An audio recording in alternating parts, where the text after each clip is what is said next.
Hello sa inyong lahat. Welcome na naman sa akin channel. Ngayon pala ay tuturo ko sa inyo kung paano mag-wiring ng phase failure protection relay. Kaya huwag nating patatagalin pa. Sisimulan na natin. Tapos ko na palang may wiring yung ating ginawa na phase failure protection relay. Ipapakita ko na lamang yung diagram sa inyo.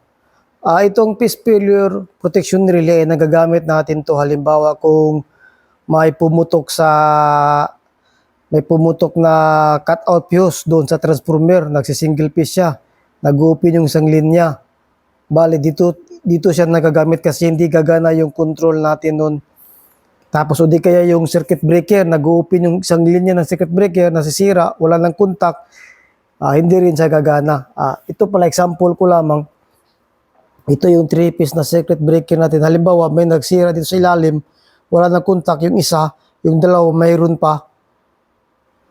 Posible kasing gagana kung wala tayong phase failure protection relay.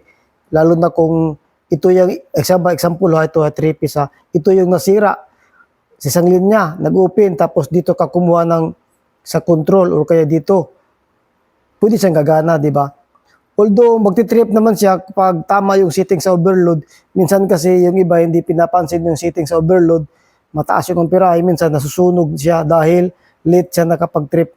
Kaya ito, phase failure protection relay, pag dito pa lang daan may problema, hindi mo na mapapagana ang ating control. May nabibili naman na phase failure protection relay pero may kamahalan. Ito, pwede namang gumawa tayo ng remedyo. Gumamit lang tayo ng tatlong power relay. Bale pala, itong kontaktor para ito 20 volts at itong mga power relay. Pero yung control circuit natin to 20 volts tapos yung power circuit natin ay 380 volts. Ipapakita ko sa inyo. Ito na bale yung line 1, line 2, line 3. Tapos ito yung neutral natin. Kumuha lang ng isang linya dito. Line 3 yung pinili ko.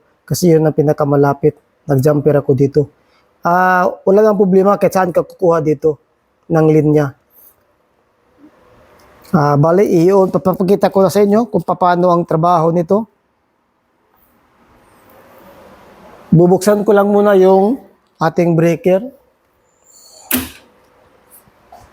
Kung makikita nyo, umiilaw yung tatlong indicator dito. Ibig sabihin gumagana na yung relay.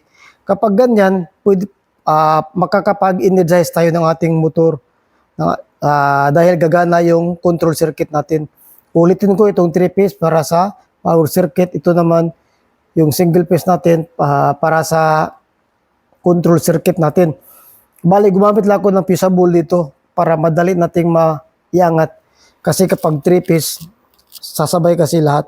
Kaya gumamit ako ng tatlong pirasong single pole, pinagsabay ko, pinagdikit ko. Halimbawa, example ko lang, gagana siya, no? Tapos iti-testing natin,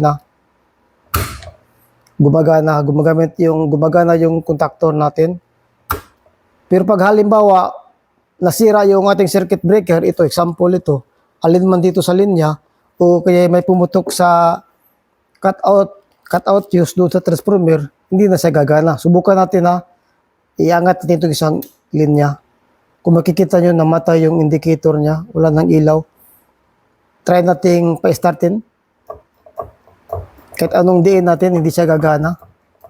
Pero pag ibalik natin, yun, umilaw siya. Testing natin.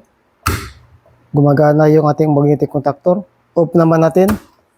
Kung sa line 2 naman sa magsira o ma-open, kita nyo, matay yung gitna. Try natin. Wala rin. Balik natin.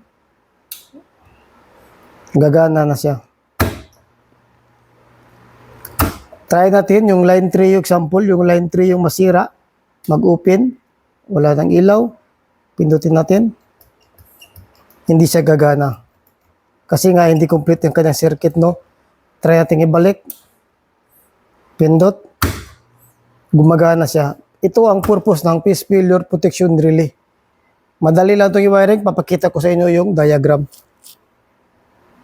Ito na bali yung ating diagram.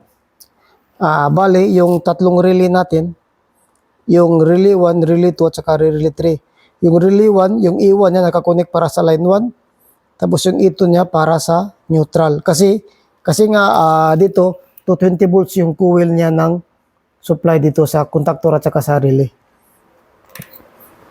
Tapos yung relay 2 naman, yung E1 niya nakakonect para sa line 2. Tapos yung E2 niya nakakonect rin sa neutral.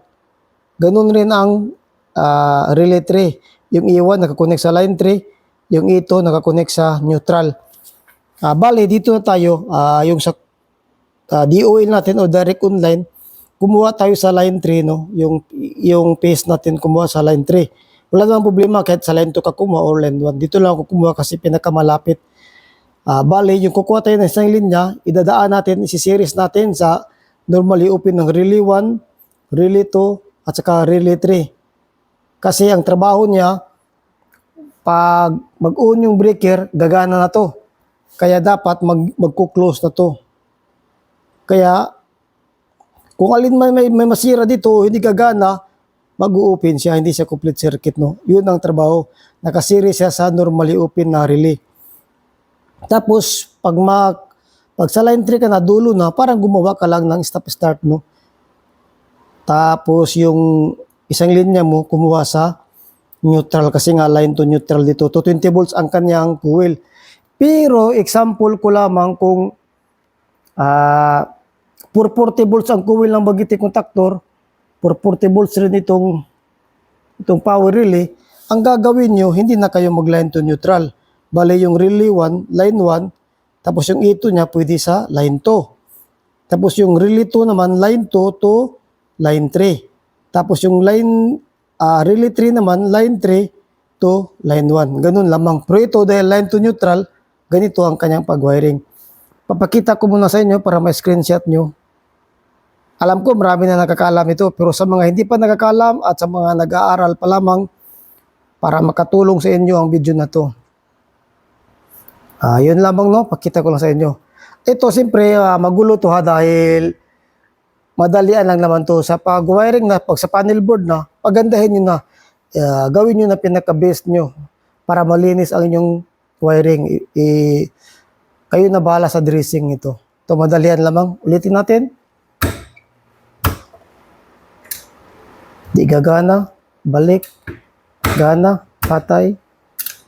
Di gagana, balik, nana, patay, balik, di gagana, na. Ganun lamang kadali, no? Sana nakatulong sa inyo ang video na to. Maraming salamat.